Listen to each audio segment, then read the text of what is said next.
నమస్తే, welcome to special focus. ఏ రాష్ట్రంలో అయినా గెలవచ్చు, ఎవరినైనా ఓడించొచ్చు, ఒక్క బెంగాల్లో తప్ప. ఇవి ఎన్నికల ముందు దీదీ మాటలు. కట్ చేస్తే టీఎంసీ ఘోర పరాభవం మూటగట్టుకుంది. బెంగాల్లో సరికొత్త చరిత్ర ఆవిష్కృతమైంది. ఒక్క ఓటమి ఎన్నో పరిస్థితులను తారుమారు చేస్తుంది. ఇప్పుడు దీదీ విషయంలోనూ అదే జరగబోతోందా? నెలకొన్న అనిశ్చితి టీఎంసీని ఏ తీరాలకు చేర్చే అవకాశం ఉంది? మమతకు ఎదురయ్యే సవాళ్లేంటి?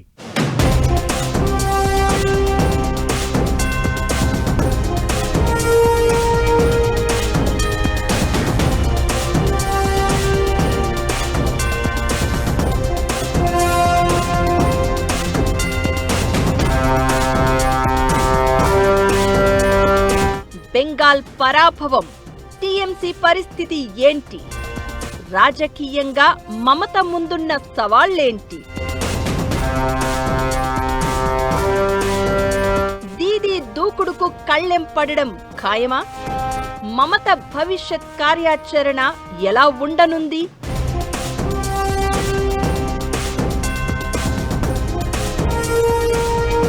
టీఎంసీ అనేది చరిత్రలో కలిసే ఛాన్స్ ఉందా? ప్రచారంలో దీదీ మాటలపై ఇప్పుడు చర్చ ఏంటి?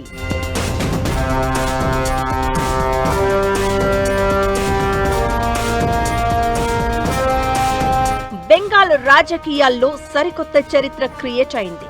మొదటిసారిగా కమలం పార్టీ అధికారంలోకి వచ్చింది. సువేందు అధికారి బెంగాల్కు తొలి బీజేపీ ముఖ్యమంత్రిగా రికార్డు క్రియేట్ చేశారు. సువేందు ముందున్న సవాళ్లేంటి? ఇచ్చిన హామీలను నెరవేర్చే పరిస్థితి ఉందా లేదా అనే చర్చతో పాటు ఇప్పుడు దీదీ పరిస్థితి ఏంటి, టీఎంసీ భవిష్యత్ ఎలా అనేది హాట్ టాపిక్ గా మారింది. బీజేపీ దెబ్బకు మమత అప్రతిహత రాజకీయ విజయాలకు బ్రేక్ పడింది. 5 దశాబ్దాలుగా రాజకీయ పోరాటాల్నే నమ్ముకుని ఎదిగిన దీదీకి ఇప్పుడు కమలం పార్టీ భారీ షాక్ ఇచ్చింది. అయితే ఎన్నికల ఫలితాల తర్వాత మమత చేసిన హంగామా అంతా ఇంతా కాదు. ఓటమిని అంగీకరించలేదు. బీజేపీ ఓట్ల దోపిడీ చేసిందని, ముఖ్యమంత్రిగా రాజీనామా చేసేది లేదంటూ పట్టిన పట్టు వీడలేదు. అయితే చివరికి ప్రభుత్వాన్ని రద్దు చేసిన గవర్నర్ సువేందు అధికారితో ప్రమాణ స్వీకారం చేయించారు.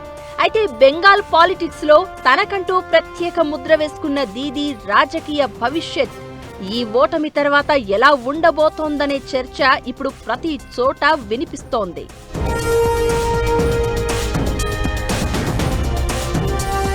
పార్టీ ఉంటే మళ్లీ కలుద్దాం అన్నట్లుగా ఎన్నికల ప్రచార సమయంలో దీదీ చేసిన వ్యాఖ్యలు ఇప్పుడు హాట్ టాపిక్ అవుతున్నాయి.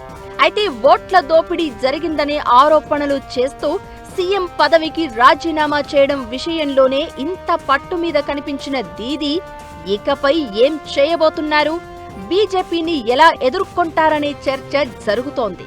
అయితే తాను ఇండియా కూటమితో కలిసి పనిచేసేందుకు ప్రయత్నిస్తాను అని, రోడ్డుపై పోరాడే ప్రతిపక్ష నాయకురాలిగా మళ్లీ మారుతాను అని దీదీ సంకేతాలిచ్చారు. నిజానికి ఈ పోరాటమే మమతను మొదటిసారి సీఎంను చేసింది.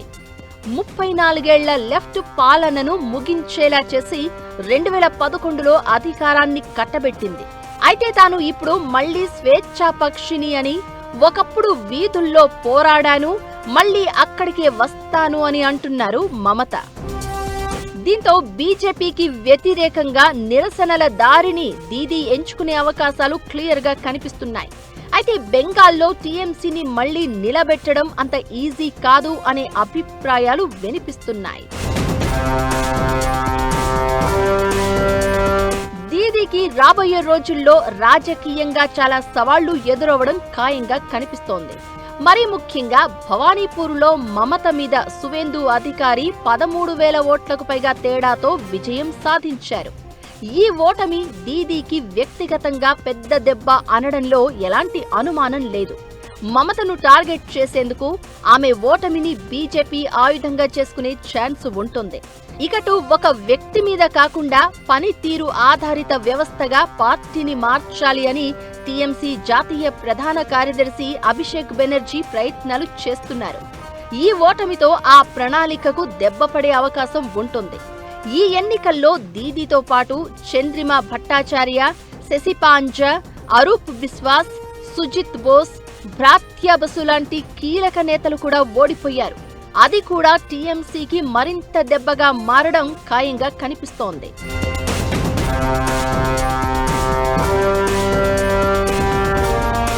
ఘోర పరాభవం తర్వాత టీఎంసీ పార్టీలో అసంతృప్తి మొదలైంది. ఈ లుకలుకలు పార్టీని ఏ తీరానికి చేర్చుతాయి అనే చర్చ జరుగుతోంది. గెలిచిన ఎమ్మెల్యేలతో దీదీ సమావేశం నిర్వహించగా దీనికి 10 మంది డుమ్మా కొట్టారు. మరికొందరు నేతలు అభిషేక్ బెనర్జీ నాయకత్వంపై బహిరంగ విమర్శలు చేశారు. ఎమ్మెల్యేలను ఆయన గౌరవించడం లేదని ఆరోపించారు. ఇప్పుడే ఇలా ఉందంటే రాబోయే 5 ఏళ్లలో నేతలు ఎలాంటి ట్విస్టులు ఇస్తారనే టెన్షన్ టీఎంసీ శ్రేణులను వెంటాడుతోంది. ఇకటు బీజేపీ విజయం తర్వాత బెంగాల్లో హింసాత్మక ఘటనలు చోటు చేసుకున్నాయి. సువేందు అధికారి పిఏను హత్య చేశారు. దీనికి టీఎంసీనే కారణం అని బీజేపీ ఆరోపిస్తూ ఉండగా ఏం జరగబోతోందనే టెన్షన్ కనిపిస్తోంది. ఇకటు టీఎంసీ అవినీతి దౌర్జన్యాలపై వైట్ పేపర్ విడుదల చేస్తామని చెప్తోంది బీజేపీ. ఇది కూడా పార్టీ శ్రేణులను విచ్ఛిన్నం చేసే అవకాశాలు లేకపోలేదనే అభిప్రాయాలు వినిపిస్తున్నాయి. ఈ ఎన్నికల్లో బీజేపీ ఓట్ల శాతం 38 నుంచి 45.8% పెరిగితే టీఎంసీ ఓట్లు 48 నుంచి 40% పడిపోయాయి. టీఎంసీ ప్రధాన బలమే క్షేత్రస్థాయిలో క్యాడర్ స్ట్రాంగ్ గా ఉండడం. అదే లేదు అని ఈ ఫలితాలతో ప్రూవ్ అయింది. రెండో స్థాయి నాయకత్వం తగ్గిపోయిందని తెలుస్తోంది. ఇకటు ముస్లిం ఓట్లు కూడా చీలిపోయాయి. ఇలాంటి తరుణంలో 2027 మున్సిపల్ ఎన్నికలు, 2028 పంచాయతీ ఎన్నికలు టీఎంసీకి పెద్ద పరీక్షగా మారనున్నాయి. 15 ఏళ్ల అధికారం తర్వాత ఘోర పరాభవంతో టీఎంసీ శ్రేణులు తీవ్ర నిరాశలోకి వెళ్లిపోయాయి. ఒక రకమైన అనిశ్చితిలోకి వెళ్లిపోయారు. ఇలాంటి పార్టీని మళ్లీ గాడిలోకి తీసుకురావడం దీదీకి సాధ్యమేనా? బౌన్స్ బ్యాక్ అయ్యే అవకాశాలు అసలు ఉన్నాయా? బెంగాల్ రాజకీయ చరిత్ర చెబుతోందేంటి?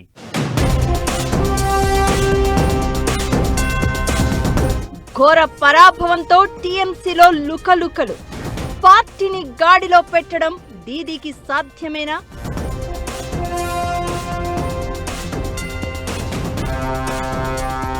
ఇప్పుడు దీదీ ముందున్న మార్గాలేంటి?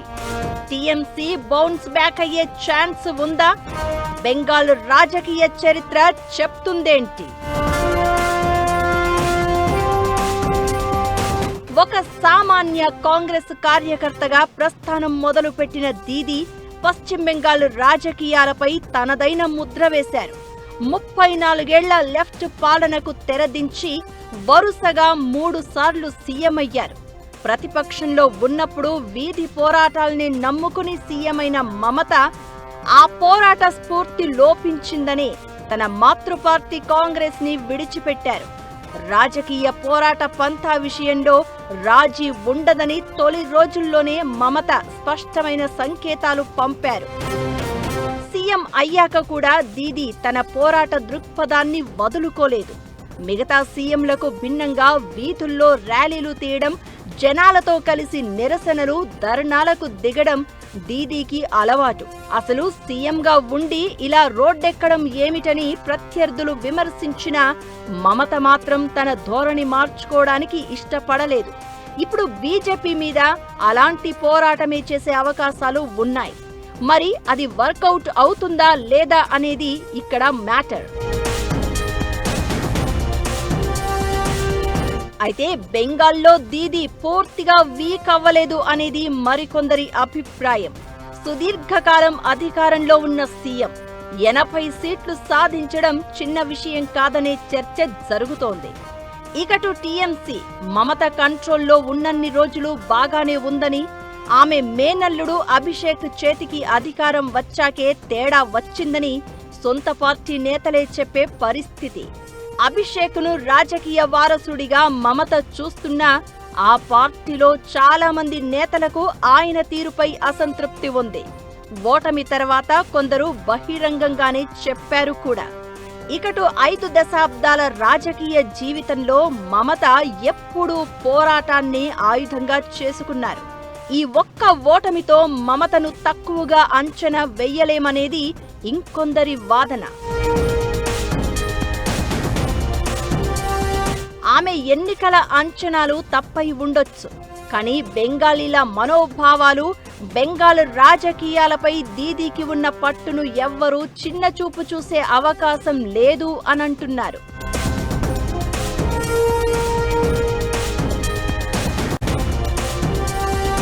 ఓటమిని అంత ఈజీగా ఒప్పుకునే రకం కాదు దీదీ. 5 ఏళ్ల తర్వాత జరిగే ఎన్నికల్లో బౌన్స్ బ్యాక్ అయ్యే ప్రయత్నం చేస్తారు. అయితే టీఎంసీలో అంతర్గత విభేదాలకు ఆమె ఎలా చెక్ పెడతారు అనే దాని మీదే ఆ పార్టీ భవిష్యత్ ఆధారపడి ఉంటుందనే చర్చ జరుగుతోంది. ఇకటు ఈ ఎన్నికల్లో మమత ఓడిపోయి ఉండొచ్చు. 15 ఏళ్ల సుదీర్ఘ పాలన తర్వాత వచ్చిన ఓటమిని పూర్తిగా వైఫల్యంగా చూసే పరిస్థితి లేదనేది ఇంకొందరి వాదన. ఓడిన మమత సైలెంట్ గా ఉండే అవకాశాలు లేవు. బీజేపీ ప్రభుత్వం మీద దూకుడుగా పోరాటం చేసే అవకాశాలు ఉన్నాయి. ఇక ఇప్పటికీ రాష్ట్ర వ్యాప్తంగా టీఎంసీకి మంచి క్యాడర్ ఉంది. బెంగాల్ ఓటర్లు మమతను ఎన్నికల్లో మాత్రమే ఓడించారని, రాజకీయంగా ఆమె ప్రభావాన్ని ఎక్కడా పరిమితం చెయ్యలేదని, ఇప్పటికే బలమైన ప్రతిపక్షంగా సర్కారును నిలదీసే స్థాయి దీదీకి ఉందనే అభిప్రాయాలు వినిపిస్తున్నాయి. దీంతో ఇకపై ప్రతిపక్ష నేతగా మమత వ్యవహరించే తీరు ఎలా ఉండబోతుందనేది ఆసక్తికరంగా మారింది.